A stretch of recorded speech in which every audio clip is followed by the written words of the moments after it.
Hi! Hello! అందరికీ నమస్కారం. మీరు వింటున్నారు, అలాగే చూస్తున్నారు మన వాయిస్ మీ ఆర్‌జే మోనికాతో. హాయ్! అందరూ భోజనం చేశారా first of all? And now is time 2:00కి నేను మీకు చెప్పినట్టే మాటిచ్చినట్టే మళ్ళీ ఇంకొక లైవ్‌కి వచ్చేసాను. అండ్ ఈరోజు మనతో పాటు మన ముందు కూర్చున్నారు doctor B. Sirisha garu, MBBS and DCO gynaecologist అనమాట. సో, ఈరోజు చాలా విషయాల గురించి మనతో మాట్లాడడానికి వచ్చేసారు. గైనిక్ ప్రాబ్లమ్స్ ఏవున్నా సరే ప్రెగ్నెన్సీ లేడీస్‌లో ఎలాంటి ప్రాబ్లమ్స్ ఉంటాయి? కామన్ సింప్టమ్స్ ఏంటి? ఇలాంటివన్నిట్లి గురించి రకరకాల ప్రాబ్లమ్స్ గురించి మాట్లాడడానికి మనతో వచ్చేసారనమాట. సో, నేనైతే ఫస్ట్ ఇంట్రొడ్యూస్ చేసుకుంటా. ఇంతకు ముందు మీరేం చేయాలంటే ఫస్ట్ మీరు చూడగానే లైవ్‌ని లైక్ చేయండి. అలాగే కామెంట్ చేయండి. అలాగే షేర్ చేస్తూ ఉండండి. షేర్ చేయడం మర్చిపోవద్దు. అండ్ కామెంట్ చేయండి. మీకేమైనా సమస్యలంటే ఇంట్లో ఎవరికైనా అలాంటి సమస్యలేమైనా ఉంటే దయచేసి మీరు కామెంట్ చేయండి. ఆ కామెంట్స్‌ని నేను చదివి వినిపిస్తాను మేడంకి. అండ్ మీకు దానికి తగ్గ సొల్యూషన్స్ మీకు కూడా లభిస్తాయని నేను మనస్ఫూర్తిగా ఆశిస్తున్నా. And yes. Hi ma'am. Hello. నమస్కారం. నమస్తే. నమస్తే. ఎలా ఉన్నారు మ్యామ్? బావున్నాను. మీరెలా ఉన్నారు? బాగున్నా మ్యామ్. చాలా బాగున్నా. అండ్ ఇప్పుడు ప్రెజెంట్ సిట్యుయేషన్ కరోనా చాలా దారుణంగా ఉండింది. హాస్పిటల్స్‌కి రావాలన్నా అందరూ భయపడుతున్నారు. సో, ఈ అవును. సీజన్ చాలా ఎక్కువగా డెలివరీస్ అవుతున్నాయి. అండ్ చాలా మంది ప్రెగ్నెన్సీ లేడీస్ ఉంటున్నారు. ఈ ఈ కొన్ని 2 మంత్స్, 3 మంత్స్ నుంచి ఎక్కువగా చూస్తున్నాం మనం అవును. చాలాను. సో, మ్యామ్ ఎలా ఉండింది మ్యామ్ హాస్పిటల్స్‌లో అక్కడ ఉన్న పరిస్థితులు ఎలా ఉన్నాయి అక్కడ? ఫస్ట్‌లో బాగా ఇట్ వాస్ టూ స్కేరీ యాక్చువల్‌గా ఫస్ట్‌లో మనకున్న ఈ పాండమిక్ సిట్యుయేషన్ అనేది చాలా భయానకంగానే ఉంది చెప్పాలంటే. బట్ హ్మ్. లక్కీలీ ఫార్చునేట్‌లీ మనం తొందరగా రికవరీ రేట్ అనేది చాలా ఎక్కువగా ఉండటం వల్ల సో, దాని ఎఫెక్ట్ అనేది ఎక్కువగా లేదు. ఈవెన్ లైక్ మోర్టాలిటీ కానీ హ్మ్. లైక్ వుమెన్ కూడా తొందరగా రికవర్ అవ్వడం అనేది జరుగుతుంది కాబట్టి చెప్పాలంటే ఇట్ డజంట్ ఎఫెక్ట్ మచ్ అనే చెప్పాలి. Compared to the remaining countries actually. Oh! That's so sweet. And ma'am నేనైతే మీ గురించి గైనకాలజిస్ట్ అని మిమ్మల్ని అలా ఇంట్రొడ్యూస్ చేశాను. కాకపోతే మీ గురించి మాకేమి తెలీదు. సో, ఒకసారి లైట్‌గా మీరు ఇంట్రడక్షన్ ఇస్తారా మీ గురించి? అలాగే ఫ్యామిలీ, స్టడీస్ అన్నిటి గురించి? నా పేరు డాక్టర్ పి. శిరీష అండి. ఆహ్, నా క్వాలిఫికేషన్ వచ్చేసి MBBS DGO. I have cleared my graduation from China Soochow university. తర్వాత 2010 నేను ఇండియా రావడం జరిగింది. తర్వాత ఢిల్లీలో ఎఫ్ఎంజీ ఎగ్జామ్ క్లియర్ చేసిన తర్వాత I have joined my diploma in gynaecology and obstetrics in Pinnamaneni Siddhartha, Chinoutpalli, Gannavaram. అది 2013-15 బ్యాచ్ ఐ హావ్ క్లియర్డ్. తర్వాత ఒక 1 ఇయర్ నిమ్రా మెడికల్ కాలేజ్‌లో చేశాను. తర్వాత రూరల్ సర్వీస్ చేశాను మైలవరంలో. అప్పుడే నాకిక్కడ మైలవరం అను హాస్పిటల్‌లో డాక్టర్ రమేష్ గారు he has given me the opportunity to get over here. తర్వాత 5 ఇయర్స్ నుంచి I was doing this practice. It was quite good, progressive. ఇక్కడ రూరల్ ఏరియాలో ఏంటంటే అర్బన్ ఏరియా లాగా ఉండదు ఇక్కడ ప్రాక్టీస్ యెస్. అనేది. కొంచెం కష్టమైన పరిస్థితి. But we can learn much. అంటే స్కోప్ ఎక్కువ ఉంటుంది. When compare to the urban areas ఇక్కడ కాంప్లికేటెడ్ కేసెస్ కానీ అవి కానీ కొంచెం ఎక్కువగా ఉండటం వల్ల there is a much scope for them. అలానే రిస్క్ కూడా ఉంటుంది. But we have to handle that. My husband is a paediatrician. He is doctor G. Ajay Kumar. He is also working here. నాకు ఒక పాప. మై అవును. Father is an retired state corporation manager. So, transfers ఎక్కువగా ఉండేటివి. So, proper Vijayawada అయినా కానీ ఎక్కువగా తిరిగేవాళ్ళం. Almost all over the state we have a residence over there for 2 years, 3 years అట్లా ఉండేది. అవును. Brother he is a software engineer in a Bangalore. Mother housewife. నాకు ఓకే. బిగ్గెస్ట్ సపోర్ట్ వచ్చేసి పేరెంట్స్. మా పేరెంట్స్ ఆ! లేకపోయుంటే పిల్లల్ని చూసుకోవటం కానీ, అది గానీ చాలా అవును. ఇబ్బందయ్యేది. అలానే మా husband is also biggest support. And our managing director Ramesh garu కూడా he encourages us a very lot for my career. And one one important thing ఏంటంటే మీరు ఇన్ స్పాన్ ఆఫ్ 5 ఇయర్స్ మీరు 2000 డెలివరీస్ చేశారు. Nearly. That's so good actually 2000 deliveries in 5 ఇయర్స్‌లో. అవ్వటం వల్ల ఇక్కడ గైనకాలజిస్ట్‌లు ఎక్కువ లేకపోవటం వల్ల there is a much scope here when yeah! Compared to urban areas. And almost అన్ని మాక్సిమం 50% ఆఫ్ డెలివరీస్ అన్నీ కూడా అయినా నార్మల్ ఫ్రీ డెలివరీస్. చేయటం జరిగింది. దానివల్ల ఏంటంటే, మనకి ఇక్కడ పరిస్థితులనేవి క్లియర్‌గా అర్థమైనియి. చాలా మంది అన్‌ఎడ్యుకేటెడ్ వాళ్ళు ఉండటం వల్ల, వాళ్ళకి ప్రాపర్‌గా ప్రెగ్నెన్సీలో ఎటువంటి కేర్ తీసుకోవాలో తెలియక చాలా మంది ఎనీమియా కేసెస్ అయితే చాలా ఉంటాయి. వాళ్ళకి మనం ప్రాపర్ ఎడ్యుకేషన్ ఇవ్వటం వల్ల చాలా మంచి రికవరీ రేట్ కానీ, చాలా మంచి ఔట్‌కమ్ గాని we can observe here. Clearly we can observe. Yes. Yes ma'am. And ఎలాగో మనం డెలివరీస్ గురించి మాట్లాడుకున్నాం కాబట్టి నార్మల్‌గా ఒక్కసారి నేను కామెంట్స్ చదివిన తర్వాత మిమ్మల్ని ఒక క్వెషన్ అడుగుతా. ఒకసారి కామెంట్స్ చదువుతా. And good afternoon both. Good afternoon Venkatesh garu. Good afternoon. And hello అండి పవన్ గారు ఎలా ఉన్నారు? అండ్ శివ గారు హలో అండి. హాయ్. రామిశెట్టి గారు హలో. ఆదినారాయణ ఆది గారు హలో అండి. హాయ్. బాగున్నాను. బాగున్నామండి. అండ్ ఎల్ఎన్ఆర్ గారు యెస్ లంచ్ అయిపోయింది మాది. అఖిల్ కుమార్ రెడ్డి గారు గుడ్ ఆఫ్టర్‌నూన్. హరిశ్చంద్ర ప్రసాద్ అన్న good afternoon. Okay. Thank you so much for coming. అందరూ కూడా లైవ్‌ని షేర్ చేస్తూ ఉండండి ప్లీజ్. అండ్ చాలా ఇంపార్టెంట్ విషయాలు ఈరోజు మాట్లాడుకుంటున్నాం మనం. అండ్ ఇది చాలా వరకు లేడీస్‌కి చాలా ఇంపార్టెంట్. మీ ఇంట్లో లేడీస్ ఎవరైనా ఉంటే లైక్ ఇలాగ ప్రెగ్నెన్సీస్ కోసం ఎవరైనా బాధపడుతున్నా, లేకపోతే దానికోసం ప్రయత్నం చేస్తున్నా, ఇన్ కేస్ అందులో ఏమైనా చిన్న చిన్న సమస్యలు ఏమైనా ఉన్నా వాటి గురించి మీరు మాకు క్వెషన్స్ అడగొచ్చు. అండ్ ఆ క్వెషన్స్ నేను మ్యామ్‌కి చదివి వినిపిస్తాను and she will tell answers. And yes Venkata Pavan గారు హలో. మహేష్ గారు హలో. చిన్నయ్య గారు హలో. తిరుపతి గారు హలో అండి. అందరికి హాయ్ హాయ్. మ్యామ్ నార్మల్‌గా ప్రైమరీ సిజేరియన్ సెషన్స్ అని చెప్పేసి చాలా వరకు మనం నార్మల్‌గా డెలివరీస్ అప్పుడు చాలా వరకు ఉంటాం. దాని అంటే హౌ టు ప్రివెంట్ అసల primary caesarean sessions? Primary caesarean section prevent చేయటం అంటే మొదటి కాన్పు లేదా మొదటి యాహ్! గర్భిణి. కరెక్ట్. ముఖ్యంగా ప్రెగ్నెన్సీ అనేది వచ్చిన తర్వాత చాలా మందికి ఇప్పుడు ఎక్కువగా సిజేరియన్స్ అవుతున్నాయి. దాన్ని మనం ఎట్లా అధిగమించొచ్చు? ఒకసారి సిజేరియన్ అయిన తర్వాత కూడా మళ్ళీ సిజేరియనే అయ్యే ఛాన్సెస్ ఉంటాయి. సో, ఫస్ట్ ప్రైమరీ సిజేరియన్ సెక్షన్‌ని మనం ప్రివెంట్ చేయగలిగితే, అంటే if we can educate them అసలు ఎలా ఉండాలి? ఎలా తినాలి? ఎలా ఏం చెయ్యాలి అనేది తెలిస్తే we can prevent that primary caesarean section. దానివల్ల ఏమవుతుందంటే సెకండ్ టైమ్ కూడా మనం ఆ సెకండరీ సిజేరియన్ సెక్షన్‌ని కూడా ఓవరాల్‌గా సిజేరియన్ రేట్ అనేది తగ్గుతూ ఉంటుంది. That was the main reason for this. How can we prevent the primary caesarean section అనేది yeah! We can discuss. Okay. First నేను I will tell you some tips అండి. First tip వచ్చేసి main కావాల్సింది exercise. శారీరక శ్రమ అనేది చాలా ముఖ్యం. ఇదివరకటి రోజుల్లో చూసుకుంటే ఎక్కువగా నార్మల్ డెలివరీస్ అయ్యేవి. హ్మ్. ఎందుకు అంటే వాళ్ళు ఎక్కువగా కష్టపడేవాళ్ళు. పనులు వాళ్ళ వర్క్ కానీ, బయట వర్క్ కానీ, ఏదైనా కానీ ఎక్కువ స్ట్రెయిన్ అయ్యేది. దానివల్ల ఎక్కువగా ఫ్యాట్ డిపాజిషన్ ఉండేది కాదు. ఒబెసిటీ హ్మ్. ఉండేది కాదు. ఊబకాయం ఉండేది కాదు. పెల్విక్ చుట్టూ ఫ్యాట్ ఎక్కువగా డిపాజిట్ అయ్యేది కాదు. బేబీ ఎక్కువగా బరువు పెరిగేది కాదు. సరిపడా బరువు ఉండేది. సరిపడా బరువు మదర్‌కి, బేబీకి సరిపడా బరువు ఉండటం వల్ల ఏమవుతుంది? నార్మల్ డెలివరీ అనేది ఈజీగా అవుతుంది. సో, అందుకే ఫస్ట్ అండ్ ఫార్‌మోస్ట్ మనం చెప్పేది నడవాలి. వాకింగ్ ఈస్ హ్మ్. అంటే ఇదివరకట్లాగా మనం ఇప్పుడు ఎక్కువ అంటే అన్నిటికి మిక్సీస్, గ్రైండర్స్, వాక్యూమ్ క్లీనర్స్ ఇట్లాంటియన్నీ అన్నీ వచ్చేసి నీళ్లు పట్టాల్సిన అవసరం కూడా ఎక్కడా అవును. ఉండదు. సో, అందుకని వాకింగ్ అనేది మనం అడ్వైస్ చేస్తాం. ఎందుకంటే ప్రెజెంట్ లైఫ్ స్టైల్‌ని మనం పరిగణనలో తీసుకొని వాకింగ్ అనేది ఎక్కువగా అడ్వైస్ చేస్తాం. కనీసం minimum 30 minutes to 1 hour walking అనేది కంపల్సరీ ప్రతి ప్రెగ్నెంట్ వుమెన్‌కి. అన్‌లెస్ అంటిల్ ఏవైనా కాంప్లికేషన్స్ లేనంత వాళ్ళకి నార్మల్ ప్రెగ్నెన్సీ అంటే నేను హై రిస్క్ వాళ్ళకి చెప్పడం లేదు. హ్మ్. హ్మ్. కొంతమంది మిగతా వాళ్ళందరికీ వాకింగ్ అనేది మస్ట్ అండ్ షుడ్.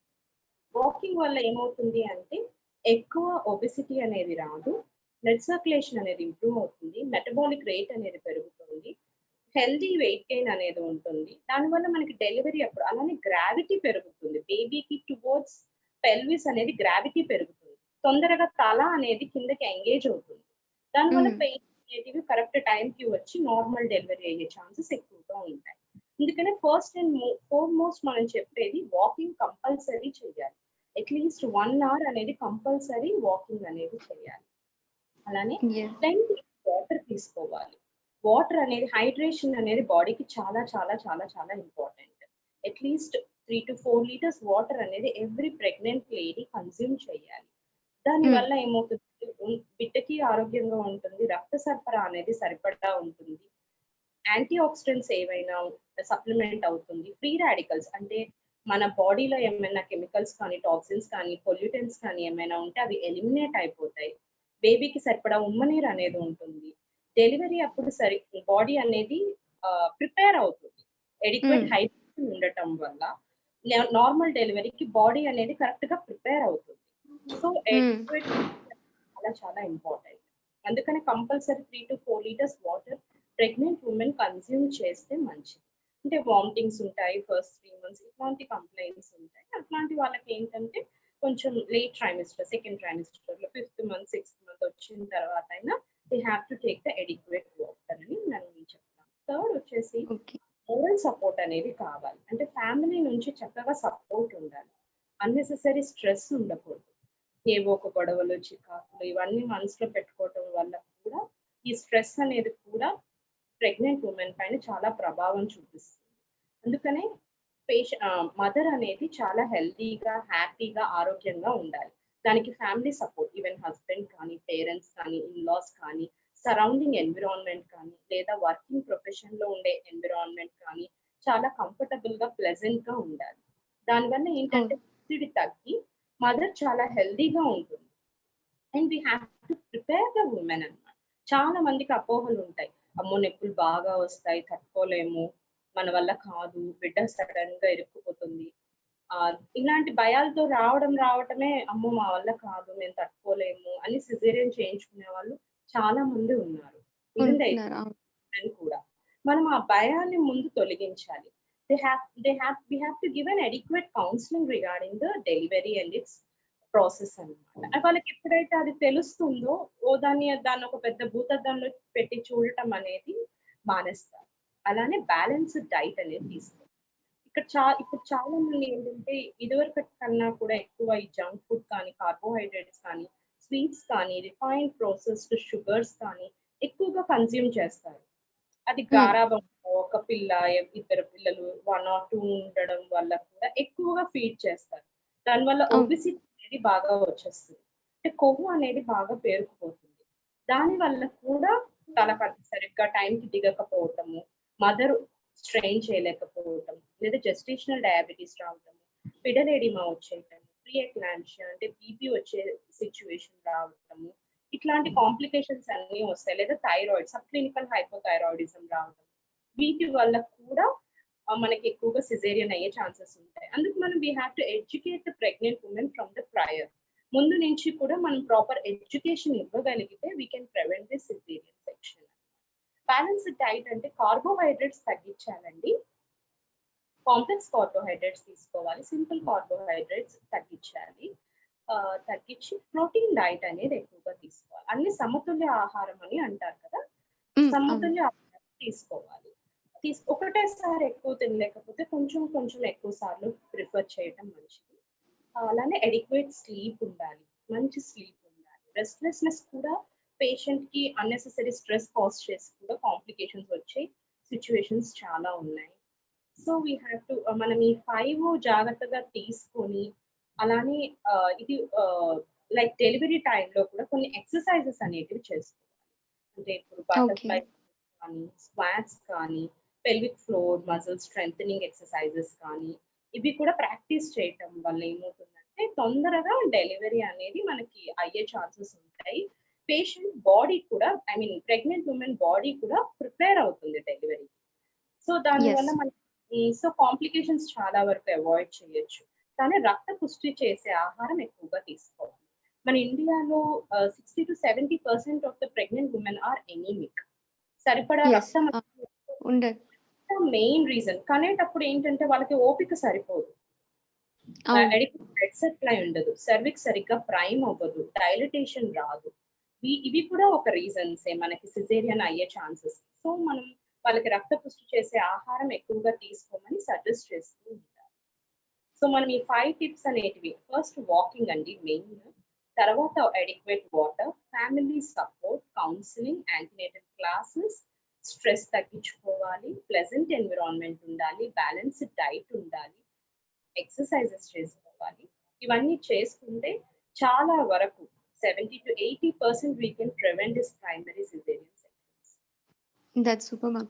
అండ్ చాలా మంది ఇప్పుడు ప్లాన్ చేస్తున్న వాళ్ళకి ఇది చాలా మంచి ఇన్ఫర్మేషన్ అని నేను అనుకుంటున్నా. అండ్ మోరోవర్ చాలా మందికి ప్రెగ్నెన్సీ లేడీస్‌కి అసల ప్రీ సింప్టమ్స్ ఏమి అర్థం కాక చాలా మంది ఇబ్బంది పడుతూ ఉంటారు. అంటే బిఫోర్ ప్రెగ్నెన్సీ సింప్టమ్స్ అన్నవి చాలా మందికి చాలా కన్‌ఫ్యూజింగ్‌గా ఉంటాయి. ఒక్కొక్కరు ఒక్కొక్కలాగా అంటూ ఉంటారు. చాలా మందికి స్లీపింగ్ ఎక్కువ స్లీప్ చాలా ఇష్టపడుతూ ఉంటారు కొంతమంది. మంత్స్ ఆ సిక్‌నెస్ అనేది ఉంటుందండి. They want to okay. Sleep first 3 months. But later ఏంటంటే దే విల్ ఇంకా గెట్ రికవర్. నిద్ర యాహ్! అదే స్టార్టింగ్‌లో వాళ్ళకొచ్చే సింప్టమ్స్ అన్నీ కూడా చాలా కన్‌ఫ్యూజ్ అవుతూ ఉంటారు. లైక్ స్లీపింగ్ డిసార్డర్స్ కానీ, లేకపోతే ఎక్కువగా పడుకోవడం కానియండి, లేకపోతే సమ్ స్మెల్ ఓరియెంటెడ్ స్మెల్స్ పడవు కొంతమందికి. సో, ఇలాంటి సింప్టమ్స్ ఎవరికీ అర్థం కాదు. ఒక్కొక్కసారి ఏ ఏంటి ఇలాగ అయిపోతున్నాను, ఏంటి ఇలా అయిపోతున్నానని కన్‌ఫ్యూజ్ అవుతూ ఉంటారు. చాలా మంది అది సఫర్ అవుతూ ఉంటారు. సో, వాళ్ళకి అసలు ప్రీ సింప్టమ్స్ ఏముంటాయి అసల ప్రెగ్నెన్సీలో అన్న విషయాల గురించి చెప్తారా? ఫస్ట్ ట్రైమెస్టర్‌లో సింప్టమ్స్ గురించి మీరు చెప్తున్నారు. ఫస్ట్ ట్రైమెస్టర్ అంటే గర్భిణి వచ్చిన నెల, రెండో నెల, మూడో నెల. ఈ ఫస్ట్ 3 మంత్స్‌లో ఎక్కువగా మార్నింగ్ సిక్‌నెస్ అనేది ఉంటుంది. అంటే మార్నింగే కొంచెం వికారంగా ఉండటం, వామిటింగ్స్ అవ్వటం, ఏది తిన్నా తినాలనిపించకపోవటం, స్మెల్స్ ఏవి పడకపోవటం, అది తినాలనిపియట్లేదు, ఇది తినాలనిపియట్లేదు అని చెప్పడము. ఎక్కువగా వామిటింగ్స్ అవ్వడము, ఎక్కువగా నిద్రపోతుంది, ఎప్పుడు పడుకునే ఉంటుంది. ఇట్లాంటివన్నీ these are all normal symptoms అండి. Just okay. అడిక్వేట్ రెస్ట్ అనేది అవసరమే. అట్‌లీస్ట్ ఒక 10-12 అవర్స్ రెస్ట్ అనేది it's necessary. And unless until other complications లేకపోతే బెడ్ రెస్ట్ అనేది అవసరం లేదు. నార్మల్‌గా వాళ్ళ ఇంట్లో చేసుకునే పనులవి చేసుకోవచ్చు. జస్ట్ కొన్ని మెడికేషన్స్ తీసుకోవటం వల్ల ఈ మార్నింగ్ సింప్టమ్స్ అనేటివి కొంతవరకు ఓవర్‌కమ్ చేయగలరు. బట్ ఎక్సెసివ్‌గా ఉంటే మాత్రం ఒకసారి అడ్మిట్ అవ్వాల్సి ఉంటుంది. ఐ మీన్ వామిటింగ్స్ కానీ, నీరసం కానీ, కళ్ళు తిరగడం కానీ ఇట్లాంటివి ఎక్కువగా ఉంటే మాత్రం ఒకసారి అడ్మిట్ అయ్యి ప్రాపర్ ట్రీట్మెంట్ తీసుకొని ఏమైనా ఎలక్ట్రోలైట్ ఇంబాలెన్సెస్ ఉన్నాయా? యూరిన్ కీటోన్స్ ఏమైనా ఎక్కువగా పెరుగుతున్నాయా అనేవి చూసుకొని అడ్మిట్ అయ్యి ప్రాపర్ ట్రీట్మెంట్ తీసుకుంటే దే విల్ సూన్ రికవర్. ఒకవేళ మైల్డ్ సింప్టమ్స్ అయితే నార్మల్ మెడికేషన్ తీసుకుంటే సరిపోతుంది. వాళ్ళకి ఓకే. ఇంకేంటంటే they have to check their thyroid levels కూడా ఒకసారి చెక్ చేసుకోవాలండి. ఇంకేదైనా హార్మోనల్ ఇంబాలెన్సెస్ ఉన్నాయా లేదా చూసుకొని దానికి తగ్గ ట్రీట్మెంట్ తీసుకుంటే మంచిది. ఓకే. అండ్ కొన్ని కామెంట్స్ ఉన్నాయి. అవి కూడా చదివేస్తాను ఎవరైనా ఏమైనా క్వెషన్స్ అడిగారేమో. అండ్ కృష్ణ గారు హలో అండి. హాయ్. శ్రీనివాస్ గారు గుడ్ ఆఫ్టర్‌నూన్. రంగనాయక్ గారు, వాల్మీకి గారు, రాజేష్ గారు, యేసురాజ్ గారు, విశ్వనాథ్ గారు, కేఎస్ఎం ఎన్ఆర్ఐ గారు హలో అండి. హాయ్. ఉమేష్ గారు హాయ్. బోయారాము గారు హాయ్. శిరీష గారు అండ్ మోనికా గారు నమస్తే. థాంక్ యూ యేసు రాజేష్ గారు. మీకు కూడా నమస్కారం. అండ్ సరస్వతి పుత్ర రామారావు గారు హలో అండి. హాయ్. చిన్న గారు హాయ్. నగేష్ గారు హాయ్. ఎవరికైనా ఏమైనా ఎలాంటి సమస్యలున్నా దయచేసి మీరు క్వెషన్స్ అడగండి. అండ్ ప్లీజ్ అందరూ కూడా లైవ్‌ని షేర్ చేస్తూ ఉండండి. అండ్ ద మెయిన్ కామన్ ఇప్పుడు ఉన్న అమ్మాయిల్లో ఎక్కువగా అంటే నాట్ ఓన్లీ ఫర్ విమెన్ అంటే ప్రెగ్నెన్సీ టైమ్‌లోనే కాదు. నార్మల్‌గా ఇప్పుడు అమ్మాయిల్లో ఉన్న మెయిన్ ప్రాబ్లమ్ ఏంటంటే PCOS. So, bilateral polycystic ovarian syndrome అని చెప్పేసి అది కూడా అంటారు. అండ్ పీసీఓఎస్ అసలా డిఫరెన్సెస్ గురించి అంటే normal PCOS and bilateral polycystic ovarian syndrome గురించి రెండిట్ల గురించి డిఫరెన్సెస్ చెప్తారా? యాహ్! షూర్. అదే మీకు ఇందాక చెప్పాను కదా! పాలిసిస్టిక్ ఓవేరియన్ డిసీజ్ కాదు అది. ఇప్పుడు it was called as an polycystic ovarian disease. It was now called as an syndrome. Syndrome అనేది ఏంటంటే ఒక గ్రూప్ ఆఫ్ సింప్టమ్స్‌ని కలిపి మనం సిండ్రోమ్ కింద కన్సిడర్ చేస్తాము. ఇప్పుడు చాలా చాలా ఇన్సిడెన్స్ అనేది పెరిగిపోతుంది. ఆల్‌మోస్ట్ ఒక 10లో 5, 6 ఆడపిల్లలు ఈ ప్రాబ్లమ్ అనేది ఫేస్ చేస్తున్నారు. either ప్యూబర్టీలో కానీ, లేదా పెళ్ళైన ఆడవాళ్ళలో కానీ, లేదా మిడిల్ ఏజ్ వాళ్ళు కానీ ఎక్కువగా ఈ ప్రాబ్లమ్ అనేది ఫేస్ చేస్తున్నారు. జనరల్‌గా పేషెంట్స్ మన దగ్గరికి వచ్చినప్పుడు ఒక స్కాన్ రిపోర్ట్ తీసుకొని వచ్చి, నాకు పీసీఓఎస్ ఉంది అని అంటున్నారు. బట్ ఓన్లీ ఒక్క స్కాన్ రిపోర్ట్ మనం కన్సిడర్ చేసి మనం పీసీఓఎస్ అని డయాగ్నోస్ చేయకూడదు. ఇట్ షుడ్ బి లైక్ అంటే దాంతో పాటు ఇంకేమైనా ప్రాబ్లమ్స్ కూడా యాడ్ అయితేనే మనం దాన్ని రోటర్డామ్స్ క్రైటీరియా అని ఒక క్రైటీరియా ఉంటుందండి. దాన్ని బేస్ చేసుకొని మాత్రమే మనం బైలేటరల్ పీసీఓఎస్ అని డయాగ్నోస్ చేయాలి. అందులో మెయిన్ మనకి ఏంటంటే అల్ట్రాసౌండ్‌లో స్ట్రింగ్ ఆఫ్ పర్ల్ అపియరెన్స్ ఉంటుంది. అంటే చిన్న చిన్న నీటి బుడగలు లెస్ దాన్ 10 సైజ్ ఉన్నవి, ఇంకా 10, 12 కన్నా ఎక్కువ ఉన్నవి ఒక స్ట్రింగ్ ఆఫ్ పర్ల్ అంటే ఒక అండం చుట్టూ ఒక ముత్యాల హారం లాగా కనబడుతూ ఉంటుంది స్కాన్‌లో. ఆ కండిషన్ ని హ్మ్. ఫస్ట్ మనం కన్సిడర్ చేస్తాము. రెండోది వచ్చేసి ఇన్సులిన్ రెసిస్టెన్స్ అండి.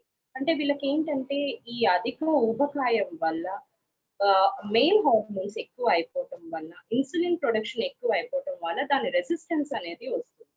ప్రీ డయాబెటిక్ స్టేజ్ అని కూడా కొంచెం ఉంది అంటారు. ఇది కూడా ఒక కారణమే. ఇది కూడా మనం దీన్ని కన్సిడర్ చేసుకోవాలి. మూడోది వచ్చేసి ఒబెసిటీ, ఇర్రెగ్యులర్ సైకిల్స్, యానోవ్యులేషన్ అంటే అండం టైంకి విడుదల అవ్వకపోవడం, నెలసరి సరిగ్గా రాకపోవడం. ఈ కారణాలు, ఈ 3 కారణాలని తీసుకొని మాత్రమే మనం బైలేటరల్ పాలిసిస్టిక్ ఓవేరియన్ సిండ్రోమ్ అని డయాగ్నోస్ చేయాలి. కేవలం ఒక్క నీటి బుడగలు ఉన్నాయని మాత్రం ఒక స్కాన్ రిపోర్ట్ ని బేస్ చేసుకొని మనం డయాగ్నోస్ చేయకూడదు. ఎందుకంటే నెలసర్లు కరెక్ట్ గా వచ్చే వాళ్ళలో కూడా ఇది కనబడుతుంది. కొంతమందికి మైల్డ్ గా. ఓకే. సో దాన్ని మనం ఎక్కువ కాకుండా వాళ్ళకి కొన్ని ప్రికాషన్స్ చెప్తే సరిపోతుంది. దానికి ట్రీట్మెంట్ పెద్దగా అవసరం ఉండదు. కొంతమందికి నెలసర్లు బాగానే వస్తాయి. కొంతమందికి ఒళ్ళు ఉండదు. సన్నగా ఉండే వాళ్ళకి కూడా పీసీఓఎస్ ఉంటుంది. దాన్ని లీన్ పీసీఓఎస్ అంటారు. దీనికి గల ఓకే. కారణం ఏంటంటే జెనెటిక్ గా వచ్చే కారణం కూడా ఒక కారణం. ఇంకొకటి స్ట్రెస్. చాలా మందికి ఒత్తిడి, ఈ ప్రెసెంట్ లైఫ్ స్టైల్ మోడిఫికేషన్స్ వల్ల ఒత్తిడి అనేది బాగా ఎక్కువగా ఉంటుంది. అంటే ఆఫీస్ లో కానీ, ఫ్యామిలీ పరంగా హ్మ్. కానీ, స్లీప్ డిస్టర్బెన్సెస్ కానీ, ఇంకా ఇతరితర సైకలాజికల్ ఫ్యాక్టర్స్ వల్ల కూడా, స్ట్రెస్ ఎక్కువ అవటం వల్ల కూడా ఇన్సులిన్ రెసిస్టెన్స్ అనేది వచ్చి కూడా వాళ్ళకి నీటి బుడగలు అనేది వస్తుంది. కొంతమంది అడుగుతారు, సన్నగా ఉన్నాను కదా మాకెందుకు వచ్చినాయి అని అడుగుతారు. బట్ కానీ జెనెటిక్ గా కానీ లేదా స్ట్రెస్ వల్ల కానీ ఇవి కూడా వచ్చే సన్నగా ఉండే వాళ్ళకు కూడా వస్తుంది. కానీ ఎక్కువగా ఒబెసిటీ ఉన్న వాళ్ళ దగ్గర మనం ఈ ప్రాబ్లం అనేది ఎక్కువగా చూస్తాం. ఓకే. జనరల్ గా ఈ పీసీఓఎస్ 50% ట్రీట్మెంట్ మన దగ్గరే ఉంటుందండి. వాళ్ళకి యెస్. కావాల్సింది ఏంటంటే ప్రాపర్ ఎడ్యుకేషన్ మనం. ఎక్కువగా వాళ్ళకి ఏం చెప్పాలంటే అసలు అది ఎందుకొస్తుంది? దానికి గల కారణాలేంటి? దాన్ని మనం ఎలా అధిగమించాలి అనేది మనం ప్రాపర్‌గా ఎడ్యుకేట్ చేస్తే ఈ సమస్య అనేది మళ్ళీ మళ్ళీ రాకుండా ఉంటుంది. యెస్. మన దగ్గరకొచ్చిన పేషెంట్స్ ఒక 1 మంత్ వాడి తగ్గిపోయినాయా అని అడుగుతారు. లేదా 3 మంత్స్ వాడి తగ్గిపోయినాయా అని అడుగుతారు. లేదా 3 మంత్స్ వాడి డేట్స్ బానే వస్తున్నాయి, ప్రాబ్లమ్ తగ్గుతుంది అంటే మళ్ళీ 6 మంత్స్ తర్వాత మళ్ళీ వచ్చి, మళ్ళీ ఎందుకొచ్చాయి? మీరు సరైన మందులు రాయట్లేదా? ఎందుకొస్తున్నాయి? అని అడుగుతారు. అందుకనే ఎడ్యుకేట్ చేయటం అనేది కంపల్సరీ, అది మన బాధ్యత. ఎందుకంటే యెస్. దే విల్ నో అసలు ఎందుకొస్తుంది ఇది అనేది. జనరల్ గా ఒబెసిటీ, ఊబకాయం వల్ల మనకి ఫస్ట్ ఈ ప్రాబ్లం అనేది ఎక్కువగా 70-80% ఆఫ్ ద ఉమెన్ ఈ ప్రాబ్లమ్ ని ఫేస్ చేస్తున్నారు. శరీరానికి శారీరక శ్రమ అనేది చాలా ఇంపార్టెంట్. అంటే మనం ఆహారం కన్నా కూడా మన శారీరక శ్రమ ఎక్కువగా ఉండాలి.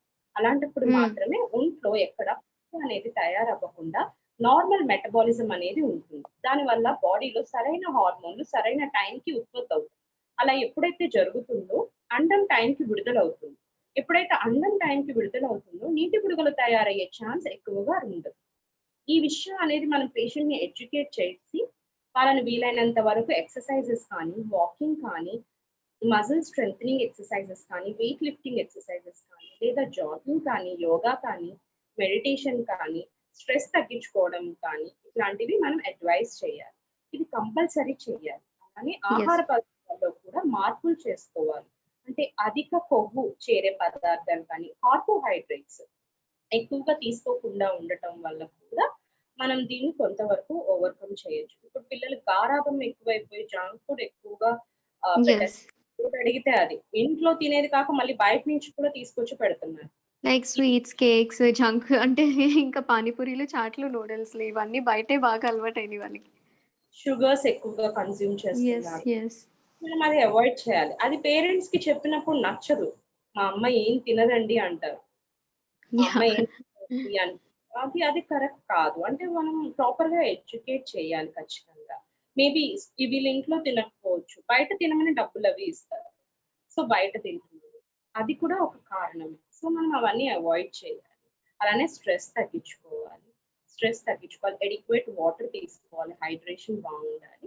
దాంతో పాటు ఏవైనా హార్మోనల్ ఇంబాలెన్సెస్ ఉన్నాయా లేదా చూసుకోవాలి. థైరాయిడ్ అని కానీ, ప్రొలాక్టిన్ కానీ, ఎల్‌హెచ్‌ఎఫ్‌ఎస్‌హెచ్ రేషియో కానీ చూసుకోవాలి.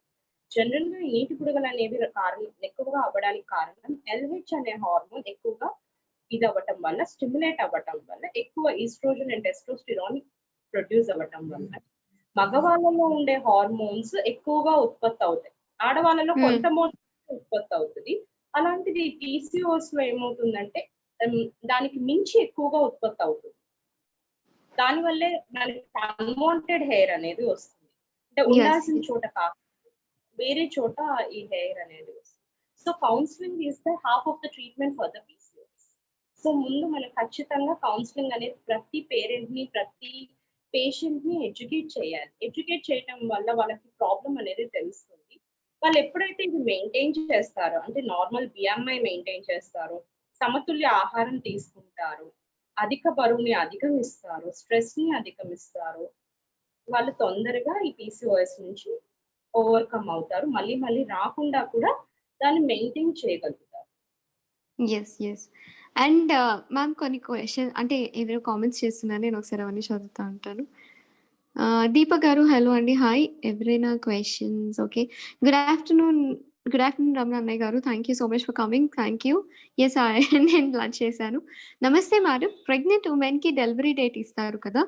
ఆ రోజు సూర్యగ్రహణం గాని, అమావాస్య కానీ దుర్ముహూర్తంలో డెలివరీ డేట్ వస్తే డెలివరీ డేట్‌కి ముందుగా సిజేరియన్ చేయడం కరెక్టా? రాంగా? అని అడుగుతున్నారు. ఒకటి. డెలివరీ డేట్‌కి ముందు సిజేరియన్ చేయటం అనేది ఎలెక్టివ్ సిజేరియన్ అనేది ఏ గైనకాలజిస్ట్ ఎంకరేజ్ చెయ్యరండి. మీకేదన్నా మైథలాజికల్ ఫ్యామిలీ ఎక్కువ సెంటిమెంట్స్ ఉంటాయి అని మీరు ఇన్సిస్ట్ చేస్తేనే తప్పితే డాక్టర్ అంతట డాక్టర్ ఎవరు ఇన్సిస్ట్ చెయ్యరు. అది మంచిది కూడా కాదు. యెస్. అలానే డెలివరీ డేట్‌కి కరెక్ట్‌గా నొప్పులు రావటం అనేది 100లో 4% అంటే నలుగురికి కూడా అదే టైంకి నొప్పులనేటివి రావు. కొంచెం ముందు యెస్. గాని, తర్వాత గాని వస్తాయి. సో, అదే డేట్‌కి గ్రహణం వచ్చిందని, అమావాస్య వచ్చిందని సిజేరియన్ చేయించుకోవడం కరెక్ట్ కాదు. మేమెవ్వరం ఎంకరేజ్ చెయ్యము. Unless yes. అంటే మీరు ఇన్సిస్ట్ చేస్తే బేబీ సరిపడా బరువు ఉంటే చేస్తాము తప్పితే ఆర్ ఎల్స్ మేమది ఎంకరేజ్ చెయ్యము. అది మంచిది కూడా. అండ్ మోర్ ఓవర్ నార్మల్‌గా చాలా మంది ముహూర్తాలు పెట్టుకొని చేసేది కూడా చాలా తప్పు. పుట్టేవాళ్ళు ఏ రోజున పుట్టినా పర్వాలేదండి. వాళ్ళని మనం పెంచే విధానం బట్టి ఉంటుంది గానీ, ఏది కూడా రోజులు బట్టి ఏమి ఉండదు కాబట్టి దయచేసి ఇలాంటి మూఢనమ్మకాలు నమ్మొద్దు. డాక్టర్స్‌ని అస్సలు ఇన్సిస్ట్ చేయొద్దు. బికాజ్ వాళ్ళకి కూడా చేయాలని చేయరు. మీరు అంతగా ఫోర్స్ చేసి చేపిస్తున్నారు తప్ప అండ్ మోర్ ఓవర్ వాళ్ళకేంటంటే మీ సిజేరియన్స్ వాళ్ళు చేస్తున్నారని చెప్పేసి వాళ్ళ మీద బ్యాడ్ నేమ్ పడుతుంది తప్ప ఇది మీరు చేయమంటున్నారని ఎవరికీ తెలీదు. బయట వాళ్ళెవరికీ తెలీదు. వాళ్ళేదో చేస్తున్నారని అనుకుంటున్నారు కానీ, మీరు ముహూర్తాలు పెట్టించుకొనొచ్చి అక్కడ వాళ్ళకి చెప్తున్నారన్న విషయాలు బయట ఎవరికీ తెలియట్లేదు. సో, దయచేసి ఎవరు కూడా డాక్టర్స్‌ని ఇబ్బంది పెట్టొద్దు. డేట్స్ ఇచ్చిన రోజునే మాక్సిమం అలా అమావాస్యలు ఇలాంటివైతే మేబీ కొంచెం వరకు తీసుకుంటారేమో. నాట్ ఎవ్రీ టైమ్ కదా! అంటే ఈ మంచి రోజునే పుట్టాలి, డేట్ ఇచ్చిన రోజు ఈ చవితి పడింది, లేకపోతే ఇది పడింది, అది పడిందని మాత్రం ఎవరు అనుకోవద్దు. ఎప్పుడు పుట్టినా మంచిగానే పుడతారు.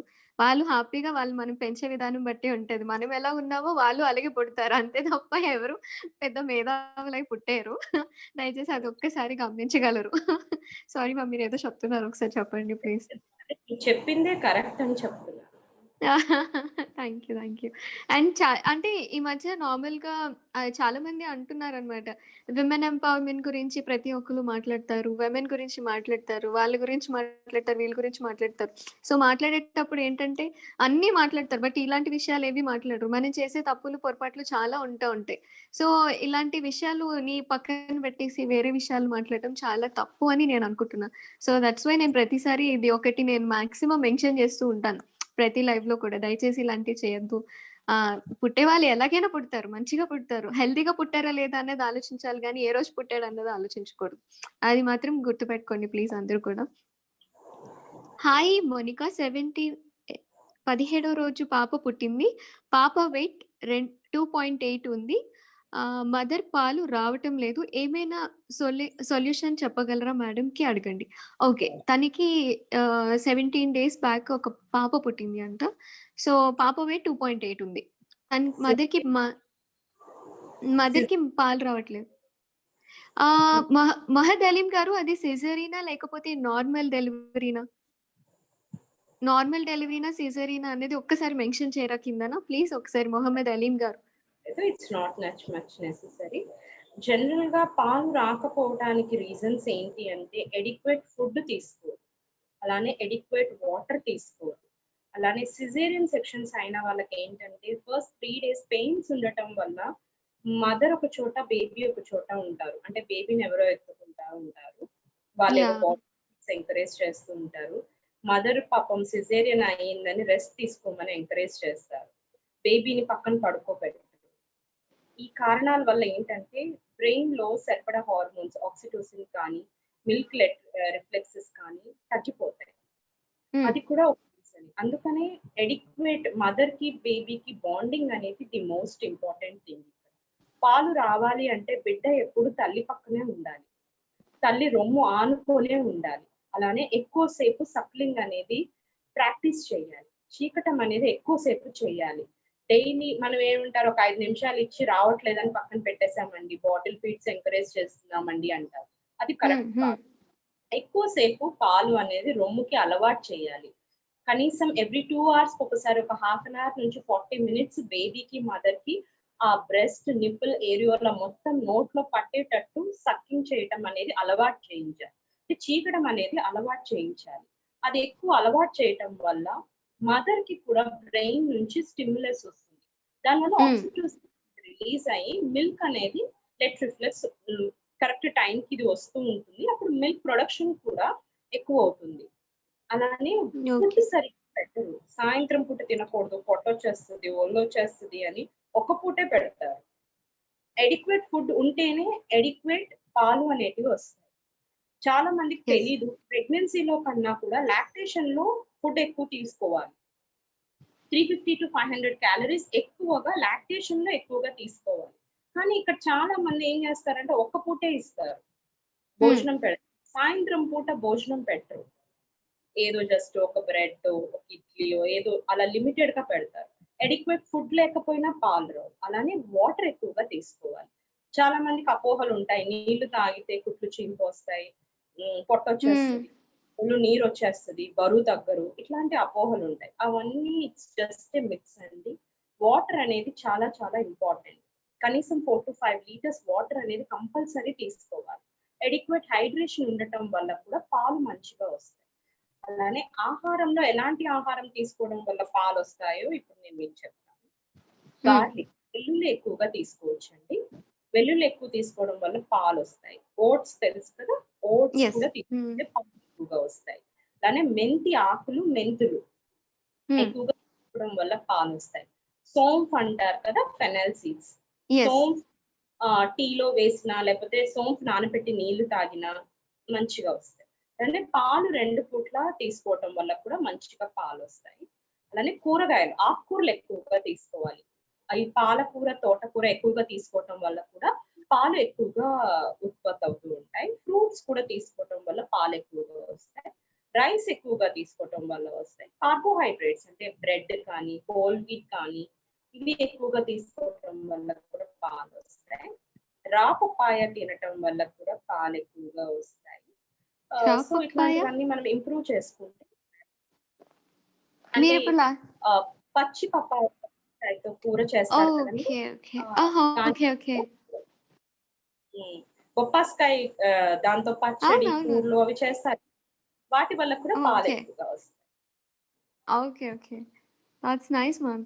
అండ్ చాలా మందికి ఏంటంటే లైక్ స్టార్టింగ్ చాలా మంది పంప్ చేసి మిల్క్ ఇవ్వడం, లేకపోతే డైరెక్ట్‌గా ఇవ్వకపోవడం ఇలా చాలా జరుగుతా ఉంటాయి. సో, ఎందువలన పంపింగ్స్ అవి ఎక్కువగా వాడుతుంటారు?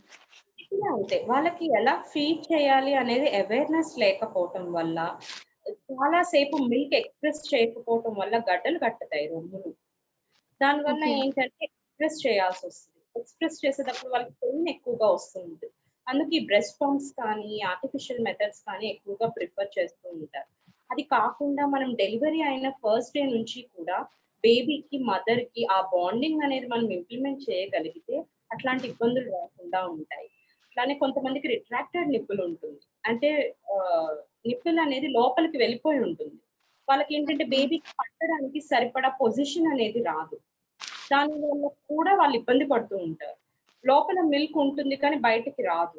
దానివల్ల హ్మ్. లోపల గడ్డలు కట్టడము, పెయిన్ రావటము, ఇన్ఫ్లమేషన్ రావటము, ఇన్ఫెక్షన్స్ రావటము ఇట్లాంటి ప్రాబ్లమ్స్ వస్తూ ఉంటాయి. అందుకనే మనం ప్రాపర్‌గా ఎడ్యుకేట్ చేయాలి. బ్రెస్ట్ ఫీడింగ్ అనేది కూడా చాలా చాలా ఇంపార్టెంట్ థింగ్ అండి. మనం దాన్ని కూడా ఎడ్యుకేట్ చేసి ఫస్ట్ డే నుంచి కూడా మదర్‌కి, బేబీకి ఆ బాండింగ్ అనేది మనం ఏర్పాటు చేయగలిగితే ఇట్లాంటి ప్రాబ్లమ్స్ నుంచి మనం ఓవర్‌కమ్ అవ్వచ్చు. Yes ma'am. And good afternoon doctor garu. Thank you. Harishchandra Prasad garu. Thank you. And Lokavardhan hi. Good afternoon. Prakash garu hi. Uday గారు హలో అండి. థాంక్ యూ రాజ్ కుమార్ గారు. గుడ్ ఆఫ్టర్‌నూన్ రవికుమార్ గారు. అండ్ డాక్టర్ చింతా శ్యామ్ గారు హలో అండి. హాయ్. అండ్ సిజరీనే అయిందంట మ్యామ్. అదే వాళ్ళ మిల్క్ రావట్లేదని చెప్పారు కదా! సిజరీన్. అదే పెయిన్ ఉండటం వల్ల ఫస్ట్ 2, 3 డేస్ వదిలేస్తారు. ఎక్కడో మదర్‌ని ఎక్కడో ఉంచుతారు. బేబీని ఎక్కడో ఉంచుతారు. ప్రాపర్‌గా అలవాటు చెయ్యరు. Breast yeah! Feeding. Yeah! Bottle feeds encourage చేస్తారు. తర్వాత బేబీ యెస్. నిప్పులు చేయడానికి బాగా ఇబ్బంది పడుతుంది. That was the main reason పాలు సరిగ్గా రాకపోవడం. అలానే యెస్ ఎడిక్వేట్ మ్యామ్. రెస్ట్ ఉండాలి. వీళ్ళకి ఏంటంటే ఒక అపోహ ఉంటుంది. రాత్రులే పడుకోవాలి, పగలు పడుకోకూడదు అని. నైట్ ఒకవేళ హ్మ్. బేబీ ఏడుస్తూ ఉంటే నైట్ నిద్ర ఉండదు, మార్నింగ్ నిద్ర ఉండదు. దానివల్ల అడిక్వేట్ రెస్ట్ ఉండదు. రెస్ట్ ఉండటం వల్ల స్ట్రెస్ ఎక్కువవుతుంది. ఆక్సిడేటివ్ స్ట్రెస్ ఎక్కువైపోతుంది. అది కూడా ఒక రీజనే పాలు రాకపోవటం. అందుకనే బేబీకి ఎప్పుడు పడుకున్నప్పుడు మదర్‌కి ఎప్పుడు టైం ఉన్నా రెస్ట్ తీసుకోవడం అనేది is the most essential. Yes ma'am. And చాలామంది నార్మల్‌గా ఏంటంటే ఆహ్, ఈ ప్రెగ్నెన్సీ టైమ్‌లో ఒబేసిటీ అనేది కాంప్లికేషన్స్ చాలా ఎక్కువగా వస్తూ ఉంటాయి. సో, ఎందువల్ల వస్తూ ఉంటాయి మ్యామ్ ఒబేసిటీ ప్రెగ్నెన్సీ టైమ్‌లో నార్మల్‌గా? అదే చెప్తున్నాను కదా! ల్యాక్ ఆఫ్ అవేర్‌నెస్ అండి. ఇంత తినేయాలి, తినేయాలి, తినేయాలి అనుకుంటా ఉంటారు. కానీ ఎంత ఓకే. తినాలి, తినాలి అనేది తెలియకపోవటం ఎలాంటి వల్లే ఫుడ్ తినాలో కూడా ఎవరికీ అవేర్‌నెస్ ఉండదేమో మేబీ. తెలియకపోవటం వల్లే that was the main reason అన్నమాట. మనం అందుకని ప్రాపర్‌గా ఎడ్యుకేట్ చేయాలి. అంటే సమతుల్య ఆహారం ఎలా తీసుకోవాలి అనేది ఆహారంలో ప్రోటీన్స్, కార్బోహైడ్రేట్స్, ఫ్యాట్, మినరల్స్ ఇవన్నీ సమతుల్యంగా ఉండేలాగా మీరు ఫస్ట్ నుంచి కూడా ప్రయర్ ప్రెగ్నెన్సీలో కూడా వెయిట్ సరిపడా ఉన్నారా లేదా? అధిక బరువు ఉంటే. జనరల్‌గా ఐడియల్ వెయిట్ గెయిన్ అనేది ప్రెగ్నెన్సీలో ఏంటి అంటే 12-13 కేజెస్ అంటే నెలకి 2 కేజీలు మాత్రమే పెరగాలి. అలాగని కాకుండా 3-5 కేజీలు పెరుగుతున్నారు అంటే it leads to an obesity. ఆ ఒబెసిటీ వల్ల వచ్చే ఓకే. కాంప్లికేషన్స్ ఏంటి అంటే హైపర్ టెన్షన్ అనేది తొందరగా ఉంటుంది. కొంతమందికి డయాబెటిస్ వస్తుంది. జెస్టేషనల్ డయాబెటిస్ అంటారు. కొంతమందికి హ్మ్. Pregnancy induced hyper tension, pre ఎక్లాంప్షియా కానీ, ఎక్లాంప్షియా కానీ, ఫిట్స్ వచ్చే అవకాశం కానీ, కొంతమందికి హైపోథైరాయిడ్ కానీ, ఇట్లాంటి కాంప్లికేషన్. కొంతమందికి కార్డియాక్ కాంప్లికేషన్స్ కూడా వస్తాయి. డ్యూ టు ద ఎనీమియా కానీ, ఫిటల్ ఎడిమా వల్ల కానీ. సో వీటన్నిటికి డైరెక్ట్‌గా ఆర్ ఇండైరెక్ట్‌గా obesity is the main reason. అందుకని ముందు ప్రెగ్నెన్సీకి ముందు ఎంత వెయిట్ ఉన్నారో చూసుకోవాలి. ప్రతి నెల బరువు ఎంత పెరుగుతున్నారో చెక్ చేసుకోవాలి. అధిక బరువు పెరుగుతున్నారు అంటే వాళ్ళకి అడ్వైస్ చేయాలి. అమ్మ మీరు కార్బోహైడ్రేట్స్ తగ్గించుకోండి. ప్రోటీన్ ఎక్కువ పెంచుకోండి ఫుడ్‌లో. చాలా మంది రైస్ ఎక్కువ, కూరలు తక్కువ తింటారు. హ్మ్. రైస్ తక్కువ, కూరలు ఎక్కువ తినాలి. ఒక కప్పు రైస్‌కి 2 కప్పులు ప్రోటీన్ తీసుకోవాలి. అంటే పప్పు తినాలి. వీళ్ళేం చేస్తారు? 2, 3 కప్పులు రైస్ తింటారు. ఒక కప్పు పప్పు తింటారు. పప్పు తింటారు. హ్మ్. అది కూడా మెయిన్ రీజనే. సో, కార్బోహైడ్రేట్స్ తగ్గించుకోవాలి. ప్రోటీన్ ఎక్కువగా తీసుకోవాలి. అలానే షుగర్స్ ఎక్కువగా తింటారు. స్వీట్స్ ఎక్కువగా తింటారు. అన్నిట్లోనూ పంచదార వాడతారు. అది తప్పు. అలానే డ్రై ఫ్రూట్స్ ఎక్కువగా తీసుకోవచ్చు. ఫ్రూట్స్ ఎక్కువగా తీసుకోవచ్చు. నేచురల్ ఫుడ్స్ అనేటి కన్జంప్షన్ అనేది పెంచుకోవాలి.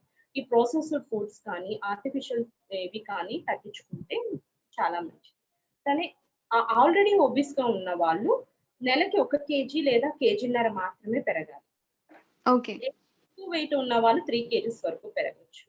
లేదా ఓకే. నార్మల్ డెలివరీ ఉన్నవాళ్ళు 2 కేజీలు మాత్రమే పెరగాలి. ఎవ్రీ మంత్ వెయిట్ అనేది కంపల్సరీ చెక్ చేసుకోవాలి.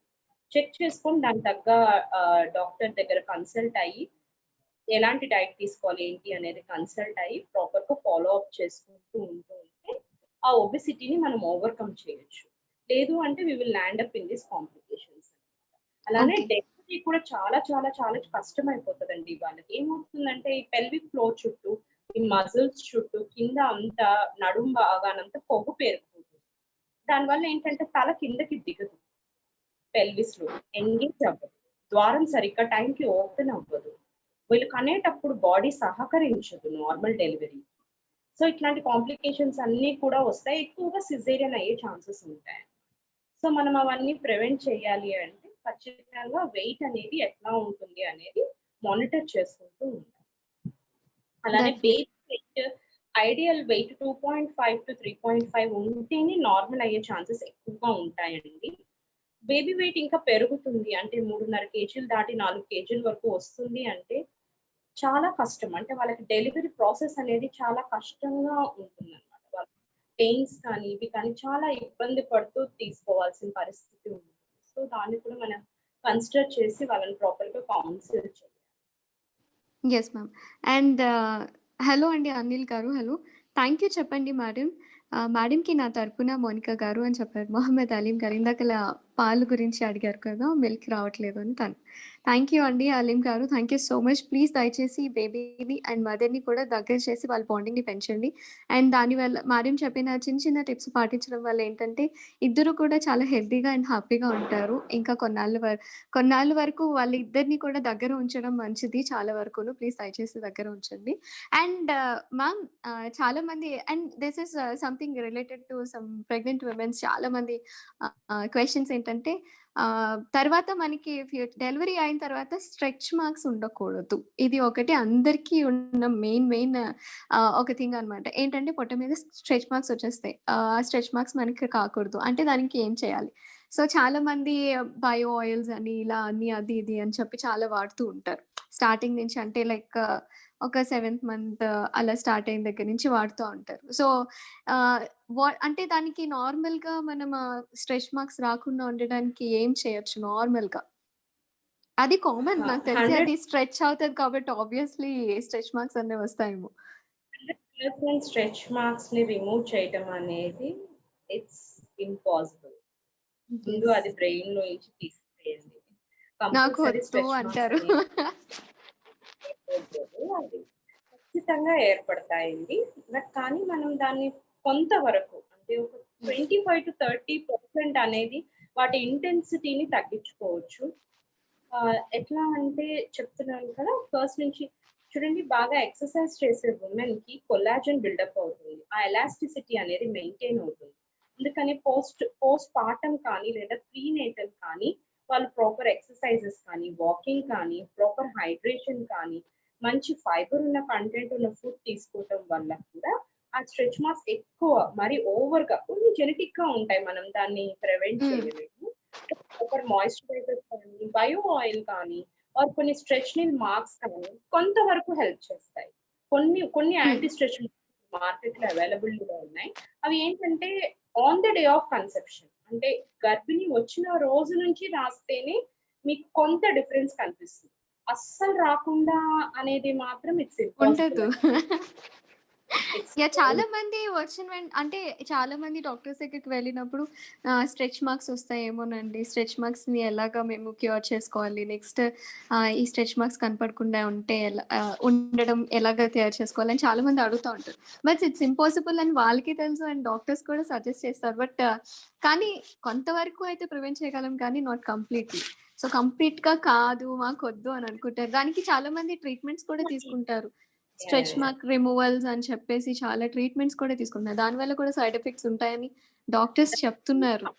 ఫుడ్డు, డైట్, ఎక్సర్‌సైజ్ తీసుకోవటం వల్ల కొంతవరకు మన నార్మల్ కాంటూర్ మన నార్మల్ టెక్స్చర్ మన బాడీ రీగెయిన్ అయ్యే ఛాన్సెస్ ఉంటాయి.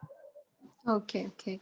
That's nice ma'am. అండ్ చాలా మంది ఒక నిమిషం ఇంకెవరైనా కామెంట్స్ చేసారేమో చూస్తాను. ఓకే. ఫైన్. అండ్ నార్మల్‌గా ఇప్పుడు సిజేరియన్స్ అందరూ కూడా చాలామంది ఫస్ట్ సిజేరియన్‌కి చాలామంది భయపడుతూ ఉంటారు. అంటే నెక్స్ట్ సెకండరీ ఎవరైనా పుడితే మళ్ళీ నాకు ప్రాబ్లమ్ అవుతదేమో. ఇంకొక పాప ఇంకెందుకు ఇలాగ చాలామంది అనుకుంటా ఉంటారు. ఫస్ట్ సిజేరియన్ అయ్యి భయపడిపోతూ ఉంటారు. సెకండ్ కూడా మళ్ళీ సిజేరియనే అయిపోతదేమో, నార్మల్ డెలివరీ అవ్వదేమో. First caesarean, second normal delivery అయ్యే ఛాన్సెస్ చాలా వరకు ఉంటాయండి? చాలా వరకు ఉంటాయండి. దాన్ని మనం వీబ్యాక్ అంటాం. వెజైనల్ బర్త్ ఆఫ్టర్ సిజేరియన్ అని అంటాము. ఇది కూడా అంతే. ఇది డిపెండ్ అవ్వే ఫ్యాక్టర్స్ ఏంటి అంటే ఫస్ట్ ప్రెగ్నెన్సీకి, సెకండ్ ప్రెగ్నెన్సీకి కొంత గ్యాప్ ఉండాలి. అలానే ఓకే. వాళ్ళు ముందు సిజేరియన్ చేయించుకునడానికి రీజన్ ఏంటో తెలియాలి. అంటే కొంతమందికి ఎదురు కాళ్ళతో ఉండే సిజేరియన్ అవుతుంది. ఓకే.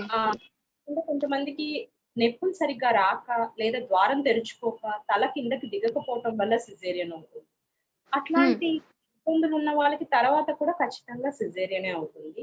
అలా ఓకే. కాకుండా వేరే అదర్ కారణాల వల్ల సిజేరియన్ అయ్యి ఫస్ట్ కాన్పుకి, సెకండ్ కాన్పుకి 3 లేదా 4 ఏళ్ళు గ్యాప్ ఉండి తను హెల్తీగా ఉండి, వేరే అదర్ కాంప్లికేషన్స్ ఏమీ లేకుండా ఉండి, బేబీకి సరిపడా బరువు ఉంది. అంటే ఎక్సెసివ్ వెయిట్ కాకుండా 2.5 అబోవ్ నుంచి 3.25 అట్లా అంటే పాస్ ఏజ్‌కి సరిపడా బరువు ఉంటే మనం వీబ్యాక్ అనేది ట్రై చేయొచ్చు. అంటే వెజైనల్ బర్త్ ఆఫ్టర్ సిజేరియన్ అనేది ఖచ్చితంగా ట్రై చేయొచ్చు.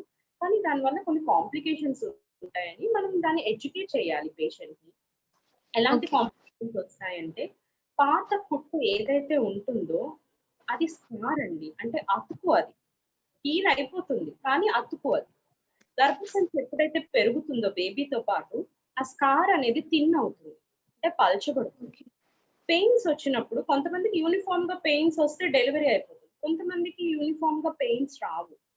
స్కార్ దగ్గర ఎక్కువొచ్చినా, పైన ఫండస్ ఆఫ్ ది యూట్రస్ ఎక్కువ తక్కువొచ్చినా, దానివల్ల ఏంటంటే పాత పల్చబడ్డ స్కార్ ఎప్పుడైతే చిట్లిపోతుందో, హ్మ్. తల్లికి, బిడ్డకి ఇద్దరికీ ప్రాణాపాయ పరిస్థితులు ఉంటాయి. ఒక్కొక్కసారి ఇద్దరిని కాపాడగలగం, ఒక్కొక్కసారి ఇద్దరిని కాపాడలేకపోవచ్చు. ఈ రిస్క్ అనేది వాళ్ళు తీసుకోగలిగితే, ఈ కాంప్లికేషన్స్ అనేవి వాళ్ళకి అర్థమైతే, మనం హ్మ్. ఖచ్చితంగా vaginal birth after caesarean try చేయొచ్చు. కానీ వీటిలో ఏది వాళ్ళు తీసుకోవడానికి రెడీగా లేకపోయినా, వాళ్ళు సిద్ధంగా లేకపోయినా, వాళ్ళకి ఇంకా ఎనీమియా కానీ, బేబీ వెయిట్ ఎక్కువగా ఉండి కానీ, ఉమ్మనీరు సరిపడా లేకపోయినా కానీ, హెడ్ ఎంగేజ్ అవ్వకపోయినా కానీ, పెయిన్స్ రెగ్యులర్‌గా రాకపోయినా కానీ, ఇంకేదైనా కాంప్లికేషన్స్ ఉన్నా కానీ, మనం వెజైనల్ బర్త్ ఆఫ్టర్ సిజేరియన్‌కి వెళ్ళటం కరెక్ట్ కాదు. ఏ గైనకాలజిస్ట్ అడ్వైస్ చెయ్యరు. అట్లాంటప్పుడు ఓకే. సిజేరియన్‌కి వెళ్ళాల్సి ఉంటుంది. అలానే వెంటనే కన్సీవ్ అయిపోతారు. సిజేరియన్ అయినా హ్మ్. కూడా లోనే మళ్ళీ కన్సీవ్ అవుతారు. అవును. అవును. అట్లాంటప్పుడు ఏంటంటే అది ఇంకా పాత స్కార్ ఇంకా హీల్ అవ్వదు హీల్ ప్రాపర్‌గా. అవ్వదు. మళ్ళీ వెంటనే మనం డెలివరీ పెయిన్స్‌కి బాడీ అనేది ప్రిపేర్ అవ్వదు. ఈవెన్ ద స్కార్ కూడా థిన్ ఔట్ అయిపోతుంది. దానివల్ల ఏంటంటే యుటరైన్ రప్చర్ అయ్యే ఛాన్సెస్ ఎక్కువగా ఉంటాయి. అట్లాంటప్పుడు తల్లికి, బిడ్డకి ఇద్దరికీ ప్రమాదం జరిగే అవకాశం ఉంటుంది. దాన్ని మనం దృష్టిలో పెట్టుకొని జాగ్రత్తగా మానిటర్ చేసుకొని, ఒకవేళ ఎమర్జెన్సీగా సిజేరియన్‌కి వెళ్ళిన అడిక్వేట్ బ్లడ్ బ్యాంక్ మనకు అందుబాటులో ఉండి, ఇలాంటివన్నీ మనం దగ్గర పెట్టుకొని మాత్రమే మనం వెళ్ళడం జరగాలి. హ్మ్. ఇవేమీ యెస్. లేకుండా నార్మల్‌గా ట్రై చేయటం అనేది చాలా risky procedure. Yes. Yes ma'am. And నార్మల్‌గా మోస్ట్ కామన్ ప్రాబ్లమ్స్ ఇన్ అంటే ప్రెగ్నెన్సీ లేడీస్‌లో ఏంటి మీరు ఎక్కువగా నోటీస్ చేసింది? Most common problems. Most common problems ఇక్కడ నేను రూరల్ ఏరియాలో మనం కొన్ని హండ్రెడ్స్ ఆఫ్ పేషెంట్స్‌ని చూసిన వాళ్ళలో first and foremost anaemia. Anaemia. హ్మ్. ఆల్మోస్ట్ ఒక 100 మందిని చూస్తే అందులో 70 మంది ఎనీమియా ఉంటుంది. అంటే మనకి సరిపడా హెమోగ్లోబిన్ అనేది 10-12 గ్రామ్స్ ఉండాలి ప్రెగ్నెన్సీలో. కానీ హ్మ్. ఎక్కువ 8-9 గ్రామ్స్ తోనే ఉంటారు. అది మరి మాల్ న్యూట్రిషన్ వల్ల, వాళ్ళ హెల్త్ ప్రాపర్ కేర్ లేకపోవటం వల్ల, లేదా ఇదివరకు మెన్స్ట్రుయల్ ప్రాబ్లమ్స్ ఉండడం వల్ల, లేదా ప్రేయర్ అబార్షన్స్ వల్ల, లేదా రక్తహీనత అనేది వేరే అదర్ కారణాల వల్ల తెలీదు కానీ, చాలా మంది మన ఇక్కడని కాదు. మన హ్మ్. ఇండియన్ ఉమెన్‌లో మోస్ట్ కామన్ ప్రాబ్లమ్ అనేది ఎనీమియా. యెస్. సో, దాన్ని మనం ఖచ్చితంగా వాళ్ళు ప్రెగ్నెన్సీ ప్లాన్ చేసుకునే ముందు రక్తం సరిపడా ఉందా లేదా శరీరంలో, హెమోగ్లోబిన్ శాతం సరిగ్గా ఉందా లేదా చూసుకొని, వాళ్ళకి సరిపడా ఆహారం, టాబ్లెట్స్, మెడికేషన్, అవసరమైతే బెడ్ ట్రాన్స్‌ఫ్యూషన్స్, ఐరన్, సుక్రోసిస్, పారెంటరల్ ఐరన్ అందించాలి. అందిస్తే అప్పుడు మనకి ప్రెగ్నెన్సీలో కాంప్లికేషన్స్ అనేటివి 7-80% మనం ప్రివెంట్ చేయగలుగుతాం. అవును. అవును. Anaemia is the most complication. మన ఇండియాలో అయితే anaemia is the main reason అండి. మిగతా అన్నిటికి కూడా ఎనీమియానే రీజన్. రక్తం అవును. తక్కువగా ఉండటం వల్ల ఒళ్ళు నీరొస్తుంది. సరిపడా బ్లడ్ సప్లై వెళ్ళదు. మిస్‌క్యారేజెస్ అవును. అవుతాయి. ఛాన్సెస్ ఉంటాయి. ఒళ్ళు నీరొస్తుంది. ప్రీ ఎక్లాంప్షియా కండిషన్ ఉంటుంది. ఇన్ఫెక్షన్స్ ఎక్కువగా వస్తాయి. బేబీ సరిపడా గ్రోత్ పెరగదు. ఉమ్మనీరు తగ్గుతుంది. బ్లడ్ సప్లై సరిగ్గా వెళ్ళదు. ప్లాసెంటల్ ఇన్ఫార్క్ట్స్ వస్తాయి. ఇలాంటివన్నీ ఒకటి తర్వాత ఒకటి, ఒకటి తర్వాత ఒకటి. డెలివరీ అప్పుడు సరిపడా స్ట్రెయిన్ చేయడానికి సరిపడా బలం ఉండదు. వాళ్ళు కోఆపరేట్ చేయలేరు, ప్రైమింగ్ సరిగ్గా అవ్వదు, డైలిటేషన్ సరిగ్గా రాదు, హెడ్ సరిగ్గా కిందకి ఎంగేజ్ అవ్వదు. So anaemia is the main reason for all these complications అని నిర్మోహమాటంగా చెప్పొచ్చు. సో ఎనీమియా అనేది ఖచ్చితంగా ట్రీట్ చేసుకోవటం వల్ల చాలా బెనిఫిట్స్ ఉంటాయి with my personal experience. Okay. Okay. And నార్మల్‌గా ప్రెగ్నెన్సీ లేడీస్‌లో కాకుండా ప్రెగ్నెన్సీ కోసం ప్రయత్నం చేస్తున్న వాళ్ళు చాలామంది చాలా చాలా క్వెషన్స్‌తో మీ దగ్గరికి వస్తూ ఉంటారు. సో, దాంట్లో కామన్ క్వెషన్స్ ఏమిటుంటాయి? Maximum common questions more pregnancy దాన్ కోసం ప్రయత్నం చేస్తున్న వాళ్ళు? పీసీఓఎస్ఏ ఉంటున్నాయండి ఇప్పుడు. ప్రతి 10 మందిలో 5, 6 యెస్. పీసీఓతోనే సఫర్ అవుతున్నారు. అసలు it's very pathetic situation. Yeah! But PCOS is the main culprit అండి చాలా మందికి. అలానే మగవాళ్ళల్లో కూడా స్ట్రెస్ ఎక్కువ అవటం వల్ల కౌంట్ తగ్గిపోతుంది. సెమెన్ కౌంట్, స్పెర్మ్ కౌంట్ హ్మ్. దాని వల్ల కూడా మెయిన్ రీజన్ ఇన్ఫర్టిలిటీ ఇష్యూస్ అనేటివి ఎక్కువగా రైజ్ అవుతూ ఉన్నాయి. ఇంకొకటి ఏంటంటే ఎక్స్ట్రిమిటీస్ ఉంటున్నారు. అయితే లేదా ఎర్లీగా మ్యారేజెస్ చేస్తున్నారు, లేదా ఆఫ్టర్ 30s మ్యారేజెస్ చేస్తున్నారు. దాని వల్ల కూడా మ్యారేజెస్ ఓవేరియన్ అవుతాయి. అవును. తగ్గిపోతుంది. ఓవేరియన్ రిజర్వ్ ఎప్పుడైతే తగ్గిపోతుందో క్వాలిటీ ఆఫ్ ద ఎగ్ ఉండదు. అది కూడా ఒక మెయిన్ రీజన్. ఈ ఇంకొకటి obesity. Obesity is also the main reason. Stress induced కూడా ఎక్కువగా వస్తున్నారండి. బాగా పని ఒత్తిడి కానీ, శారీరక, మానసిక ఒత్తిడి ఎక్కువగా ఉన్న వాళ్ళు కూడా ఎక్కువగా వస్తారు. We have to give a proper counseling. Okay.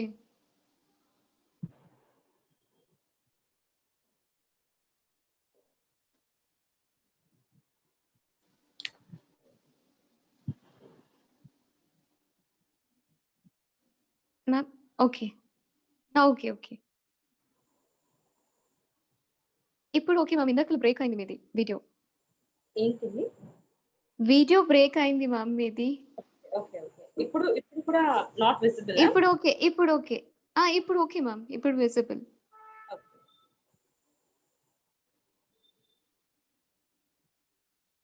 Ma'am అదే మీరు చెప్తున్నారు కదా! నార్మల్‌గా and good information for pregnancy women's. Thank you ma'am. And thank you Chalama for connecting this kind of valuable programmes. నేను చాలా సార్లు చెప్పాను. దిస్ ఈస్ నాట్ అంటే మీరు నాకు కాదు థాంక్స్ చెప్పాల్సింది. టీమ్‌కి థాంక్స్ చెప్పాలి. బికాజ్ బ్యాక్‌గ్రౌండ్ వర్క్ చాలా ఎక్కువగా చేస్తారు వాళ్ళు. ఇంత మంచి డాక్టర్స్‌ని మాకు అందించి మమ్మల్ని ఇక్కడ కూర్చోబెట్టి ఇంటర్వ్యూ చేయించేది మా టీమ్ వాళ్ళే. So, please thank to them. Not for me. నేనిక్కడ కూర్చొని క్వెషన్స్ మాత్రమే అడుగుతాను. నాది ఏమి ఇక్కడ ఏం లేదు. జస్ట్ వాళ్ళు చాలా బ్యాక్‌గ్రౌండ్ వర్క్ చేసి వాళ్ళిక్కడికి తీసుకొనొస్తారు అందరిని. వాళ్ళందరిని తీసుకొనొచ్చి వాళ్ళని మాకు పరిచయం చేసి, వాళ్ళని ఇక్కడ కూర్చోబెట్టి, ఇంత టైం వాళ్ళతో స్పెండ్ చేసేలాగా మా కోసం వాళ్ళందరూ కష్టపడుతూ ఉంటారు. Please thank them. Back end work చేసే వాళ్ళందరిని కూడా థాంక్స్ చెప్పండి. Not for me. And yes ma'am. చాలామంది నార్మల్‌గా ఇప్పుడు కామన్ ప్రాబ్లమ్ పీసీఓడీ అంటున్నారు కదా! So, girls and PCOD problems ఉన్నవాళ్ళు చాలామంది పెళ్ళైన వాళ్ళకి చాలామంది ప్రెగ్నెన్సీస్ చాలా వరకు లేట్ అవుతూ ఉంటాయి. మేబీ వాళ్ళు 20స్‌లో మ్యారేజ్ చేసుకున్న అంటే 25స్‌లో గాని, 27స్‌లో కానీ మ్యారేజ్ చేసుకున్న ఇయర్స్ ఆఫ్ ప్రాబ్లమ్స్ వస్తూ ఉంటాయి. అంటే ఇయర్స్ దాటిపోతూ ఉంటది. కానీ వాళ్ళకి ఇంకా ప్రెగ్నెన్సీ రాదు. సో, అలాంటి వాళ్ళకి నార్మల్‌గా ప్రెగ్నెన్సీ రావడం కోసం ఏం చేయొచ్చు? అంటే కామన్‌గా నార్మల్ డెలివరీస్ అవుతా ఉంటాయా? పీసీఓడీ ఉన్న వాళ్ళకి ఏమైనా ప్రాబ్లమ్స్ వస్తూ ఉంటాయా? అందులో కూడా ఏమైనా అంటే ప్రెగ్నెన్సీ వచ్చిన తర్వాత ఒకవేళ ప్రాబ్లమ్స్ వస్తాయా? అసలు ప్రెగ్నెన్సీకి ఎంత వరకు ఛాన్సెస్ ఉంటాయి పీసీఓడీ ఉన్న వాళ్ళకి? పీసీఓఎస్ అనేది ఇదేమి ట్రీట్ చేయలేని ప్రాబ్లమ్ కాదండి. It was a normal common condition. దీన్ని మనం ఖచ్చితంగా ట్రీట్ చేయొచ్చు. చాలా మంది కన్సీవ్ అవుతారు. Without any complications they will get delivered. పెద్దగా ఇబ్బందులేమి ఉండవు. హార్మోనల్ ఇంబాలెన్సెస్ ఉన్నాయా లేదా అనేది చూసుకోవాలి. థైరాయిడ్ కానీ, ప్రొలాక్టిన్ కానీ, లేదా ఎల్‌హెచ్‌ఎస్ రేషియోస్ కానీ, టెస్టోస్టెరాన్ హార్మోన్స్ కానీ చూసుకొని, వాటికి సరిపడా ట్రీట్మెంట్ కానీ తీసుకొని, లైఫ్ స్టైల్ మోడిఫికేషన్ ఇంప్రూవ్ చేసుకొని ప్లాన్ చేస్తే ఖచ్చితంగా ప్రెగ్నెన్సీ అనేది వస్తుందండి. పీసీఓఎస్ కేవలం ఉండటం వల్లే ప్రెగ్నెన్సీ రావట్లేదా అనేది వాళ్ళకి అపోహ ఉంటే ఒకసారి వెళ్లి చెకప్ చేయించుకోవాలి. అంటే వాళ్ళ ట్యూబ్స్ బాగున్నాయా లేదా? లేదా అండం టైంకి విడుదలవుతుందా లేదా? హ్మ్. ఫాలిక్యులర్ అనేది చేయించుకోవాలి. అలానే వాళ్ళ హస్బెండ్ కూడా సెమెన్ అనాలిసిస్ చేయించుకొని సరిపడా కౌంట్ ఉందా లేదా అనేది చూసుకోవాలి. ఆయనకు కూడా వేరే అదర్ హార్మోనల్ ఇంబాలెన్సెస్ ఉన్నాయా లేదా అనేది చూసుకోవాలి.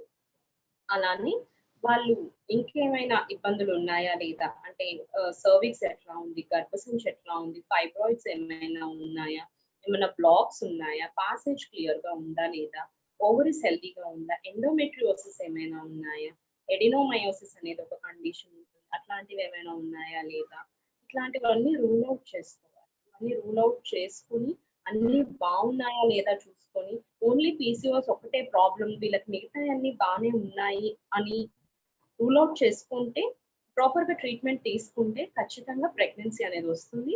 లైక్ నార్మల్ హెల్దీ ప్రెగ్నెన్సీ ఎలా ఉంటుందో అలానే ఉంటారు వాళ్ళు కూడా. And they can have a normal delivery also.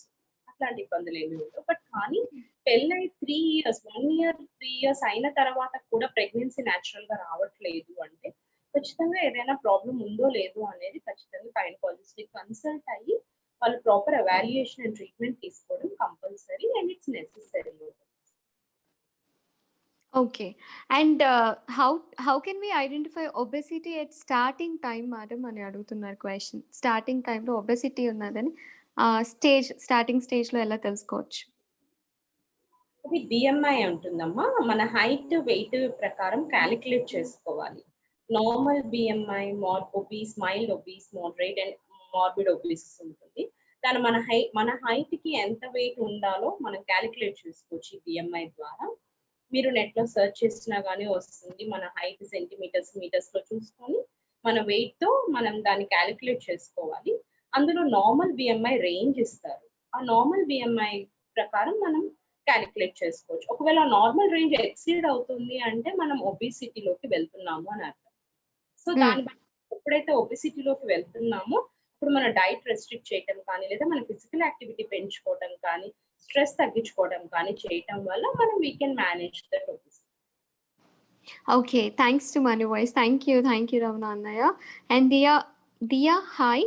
And child to child how much gap is necessary madam అని అన్నారు. ఇందాకలే చెప్పారు కదా! మినిమమ్ 3 ఇయర్స్ గ్యాప్ అయితే ఖచ్చితంగా ఉండాలి. సో 3-4 ఇయర్స్ గ్యాప్ తీసుకొని మళ్ళీ ఒక ఫస్ట్ చైల్డ్ తర్వాత సెకండ్ చైల్డ్ మీరు ప్లాన్ చేసుకోవచ్చు అని. అండ్ నాగేంద్ర గారు హలో అండి. హాయ్. ఓకే. మన టైం కూడా అయిపోతుందని నాకు గుర్తు చేస్తున్నారు వీళ్ళందరూ టాటా బై బై చెప్పుకుంటూ. యెస్ వి హావ్ ఇంకా 4 మినిట్స్ టైమ్ ఉన్నది. మ్యామ్ నార్మల్‌గా ఇప్పుడు విమెన్‌కి ఏదైతే చెప్పాలనుకుంటున్నారో ఒక్కసారి ప్లీజ్ దయచేసి వాళ్ళందరికీ చెప్పండి. చిన్న అవేర్‌నెస్ అన్నమాట. సో ఏదో ప్రెగ్నెన్సీ వుమెన్స్‌కి గాని, ప్రెగ్నెన్సీ కోసం ప్లాన్ చేస్తున్న వాళ్ళెవరికైనా సరే ద ప్రాపర్ ఎడ్యుకేషన్ జస్ట్ మీరు నార్మల్‌గా చిన్న డిస్క్రిప్షన్ బ్రీఫ్‌గా కొంచెం చెప్తారా? ఎందుకంటే వాళ్ళందరికీ చాలా ఇంపార్టెంట్ ఇది. ఎప్పుడైనా గుర్తుపెట్టుకోండి. ఓన్లీ 3 స్టెప్స్ మీరెప్పుడు గుర్తుపెట్టుకోవాలి లైఫ్‌లో. ప్రెగ్నెన్సీ కోసం అనే కాదు. మన హెల్తీ లైఫ్ స్టైల్ కూడా హ్మ్. ఉండాలి అంటే మెయిన్ స్ట్రెస్ ఉండకూడదమ్మా. అనవసరమైన ఒత్తిడి యెస్. బ్రెయిన్‌లో ఉండటం వల్ల మన నిద్ర డిస్టర్బ్ అవుతుంది. మన డే స్పాయిల్ అవుతుంది. మూడ్ ఫ్లక్చుయేషన్స్ ఒస్తాయి. డిప్రెషన్స్ ఒస్తాయి. ఇలాంటి ఇబ్బందులన్నీ మెయిన్ రీజన్ స్ట్రెస్ వల్ల. దాన్ని ముందు మనం అధిగమించాలి. దేన్నైనా గానీ పాజిటివ్‌గా ఆలోచించి స్ట్రెంథెన్ చేసుకొని మైండ్‌ని ధైర్యంగా ఫేస్ చేయాలి. ప్రాబ్లమ్స్ అందరికీ ఉంటాయి. బట్ కానీ we have to face it confidently. ప్రతి యెస్. దానికి సొల్యూషన్ ఉంటుంది కాబట్టి మనం ఖచ్చితంగా దాన్ని కాన్ఫిడెన్స్‌తో ఫేస్ చేసుకొని అనవసరంగా వర్రీ అవ్వడం ముందు తగ్గించుకోవాలి. ఆడవాళ్ళైనా కానీ, మగవాళ్ళైనా కానీ. అలానే ఇంకొకటి సమతుల్య ఆహారం తీసుకోవాలి. బ్యాలెన్స్‌డ్ డైట్ అనేది చాలా ఇంపార్టెంట్. బింజ్ ఈటింగ్ ఉండకూడదు. ఊరికే ఉంది కదా అని తినేయడం అట్లాంటివి మంచివి కావు. మనకెంత ఆహారం సరిపడుతుందో అంత ఆహారం మాత్రమే తీసుకోవాలి. దానివల్ల ఈ ఒబెసిటీని మనం ఓవర్‌కమ్ చేయాలి. ఇంకొకటి థర్డ్‌దొచ్చేసి ఫిజికల్ యాక్టివిటీ. డైలీ ఒక 1 అవర్ వాకింగ్ అన్నా మినిమమ్ చేయటం మంచిది. ఒకవేళ నడవలేని పరిస్థితి ఉన్న వాళ్ళు యోగా కానీ, మెడిటేషన్ కానీ, లేదా చిన్న చిన్న ఎక్సర్‌సైజెస్ కానీ ఇంట్లో ఏదో ఒకటి ప్రాక్టీస్ చేయటం. లేదా జాగింగ్ కానీ, స్విమ్మింగ్ కానీ, స్కిప్పింగ్ కానీ, సైక్లింగ్ కానీ ఏదో ఒకటి 1 అవర్ ఫిజికల్ యాక్టివిటీ అనేది కంపల్సరీ మనం 3 పూట్ల తినటం, ఒక పూట స్నానం చేయటం ఇట్లాంటివి ఎలా మ్యాండేటరీగా హ్మ్. 1 అవర్ ఫిజికల్ యాక్టివిటీ అనేది కూడా మ్యాండేటరీ కూడా చేసుకొని చేయటం అనేది చాలా చాలా ఇంపార్టెంట్. స్ట్రెస్ తగ్గించుకోవాలి, బ్యాలెన్స్‌డ్ డైట్ తీసుకోవాలి. ఫిజికల్ యాక్టివిటీ అనేది కంపల్సరీ ఉండాలి. ఇలా చేయటం వల్ల మనకసలు చాలా వరకు ప్రాబ్లమ్స్ అసలు ఏవి మనకి అక్కర్ అవ్వే ఛాన్సెస్ ఉండవు. We can overcome all the complications తర్వాత వచ్చేవాటికి. ఓకే. ఓన్లీ బెల్లీ తగ్గాలంటే ఏం చేయాలి మ్యామ్? ప్లీజ్ చెప్పండి అని జయశ్రీ మిర్యాల గారు అడుగుతున్నారు. ఓన్లీ ఆహ్, బెల్లీ ఫ్యాట్ తగ్గించడం. టీ తీసుకోండి. డైలీ ఒక గ్రీన్ టీ తీసుకోండి. ప్లాంక్స్ చేయండి. ప్లాంక్ అంటే మీకు యూట్యూబ్‌లో కొడితే వస్తుంది. Yes. You can do that. Every day plank చేయటం వల్ల కూడా ఒక 1 మంత్‌లో బెల్లీ ఫ్యాట్ ఖచ్చితంగా రెడ్యూస్ అవుతుంది. అండ్ గ్రీన్ టీ తీసుకోండి. It will eliminate all the free radicals in the body. మన ఆక్సిడేటివ్ స్ట్రెస్ మొత్తం రిలీవ్ చేస్తుంది. దానివల్ల కూడా మనకి బెల్లీ చుట్టూ ఉన్న ఫ్యాట్ తొందరగా రిజాల్వ్ అవుతుంది. యెస్. మల్ల శ్రీను గారు thank you so much. Sirisha గారు చాలా బాగా చెప్పారు అని చెప్పేసి చెప్తున్నారు. Thank you. అండ్ ప్లీజ్ అందరూ కూడా ఇప్పుడు చేయకపోయినా లైవ్‌ని తర్వాతైనా షేర్ చేస్తూ ఉండండి. అండ్ ప్లీజ్ దయచేసి ఇది షేర్ చేయడం వల్ల చాలా మంది ఆడవాళ్ళకి ఇది చాలా ఉపయోగపడుతుంది. కాబట్టి దయచేసి ప్లీజ్ అందరూ కూడా ఈ లైవ్‌ని షేర్ చేస్తూ ఉండండి. అండ్ మ్యామ్ ఫైనల్‌గా మీకు ఈ మన వాయిస్‌లో ఇలాగా ఇంటర్వ్యూ చేయడం ఎలా అనిపించింది ma'am? It's a great pleasure talking with you, and it was a great platform for me to introduce myself. And chala baundi. That's so sweet. I'm so glad to express all these opinions to you all guys. Thank you so much ma'am. And moreover ఇది నాకు కూడా చాలా important ma'am. ఎందుకంటే నేను కూడా married. నాకు కూడా future ఇవన్నీ కూడా నేను స్ట్రాంగ్‌గా ఇవన్నీ మైండ్‌లో పెట్టుకొని నేను జాగ్రత్తలు తీసుకుంటాను. సో, నాకు కావాల్సిన డైట్ నేను ఫాలో అవుతూ, ఎక్సర్‌సైజ్ చేస్తూ నేను కూడా జాగ్రత్తగా ఉండాలి. నేను కూడా త్వరలో నేను ఇంకా ప్లాన్ చేసుకుంటున్నాననమాట. ఇప్పుడు కోవిడ్ వల్ల చాలా భయమేస్తుంది ఎక్కడికి వెళ్ళాలన్నా. So, this helps me a lot. నిజంగా చాలా చెప్తున్నాను. చాలా హెల్ప్ అవుతుంది నాకు. అండ్ నేనైతే ఖచ్చితంగా ఇది మీరు చెప్పినవన్నీ నేను ఫాలో అవుతాను. అండ్ నా పర్సనల్ క్వెషన్స్ కూడా ఇందులో నేను కొన్ని అడిగాను. ఎలా ఉండాలి? ఎలా ఉంటాయి సింప్టమ్స్ ఇవన్నీ కూడా. So, that is all. Thank you so much ma'am. నాకైతే చాలా హెల్ప్‌ఫుల్ అవుతుంది. And thank you for coming and me time మాకు ఇచ్చినందుకు చాలా చాలా థాంక్ యూ. అండ్ ఇలాంటివి వీడియోస్ ఏమైనా మీకు అవేర్‌నెస్ అంటే అక్కడ రూరల్ ఏరియాస్‌లోని చాలా వరకు అవేర్‌నెస్ అనేది చాలా లేదు. సో, ఇలాంటి అవేర్‌నెస్ క్రియేట్ చేయడానికి మీరేమైనా చిన్న చిన్న వీడియోస్ చేసి మాకు పంపించగలిగితే మేము ఇవన్నీ కూడా ఫేస్‌బుక్‌లో కానీ, లేకపోతే మాకున్న సోషల్ మీడియాలో మేము వాటిల్ని పోస్ట్ చేస్తాము. సో, చాలా మందికి తెలుస్తుంది. అండ్ దయచేసి ఇవన్నీ కూడా మీరు చేయాలని నేను కోరుకుంటున్నా. And thank you very much ma'am. Thank you so much for coming. Thank you. Bye. And guys మీరందరూ కూడా జాగ్రత్తగా ఉండండి. బయటికి వెళ్ళొద్దు. కరోనా ఉంది. Follow SMS. ప్లీజ్ అందరూ కూడా జాగ్రత్త. ఎక్కడికి బయటికి వెళ్ళొద్దు. Don't go away. అండ్ ఇప్పుడు ఇంకా నెక్స్ట్ లైవ్స్ అన్ని కూడా మీరు ఫాలో చేస్తూ ఉండండి. అందరూ ఫుల్‌గా ఎంజాయ్ చేయడానికి ఫుల్ ఎంజాయ్‌మెంట్స్‌తో మంచి మంచి టాపిక్స్‌తో అందరూ లైవ్స్‌కి వచ్చేస్తారు కాబట్టి tata. Bye bye. See you. And రేపు మళ్ళీ వచ్చేస్తాను. అండ్ ఈవినింగ్ 6:00 ఇన్‌స్టాగ్రామ్‌కి వస్తాను. So, yes. Thank you so much Jayashree. Thank you so much. And have a good day అన్నయ్య. Have a good day. Infant మొర okay. Mortality in this impact అయ్యో! Madam వెళ్ళిపోయారు. Time అయిపోయింది కదా! So, maybe next time Ravikumar గారు ఇంకా videos చేస్తూ ఉంటారు. సో, మ్యామ్ వీడియోస్ చేసినప్పుడు మీరు చూస్తూ ఉండండి. మేము ఈ క్వెషన్స్ అన్నీ కూడా నార్మల్‌గా మ్యామ్‌కి మేము ఇన్ఫార్మ్ చేస్తాం. Anyways take care, stay home and stay safe. By.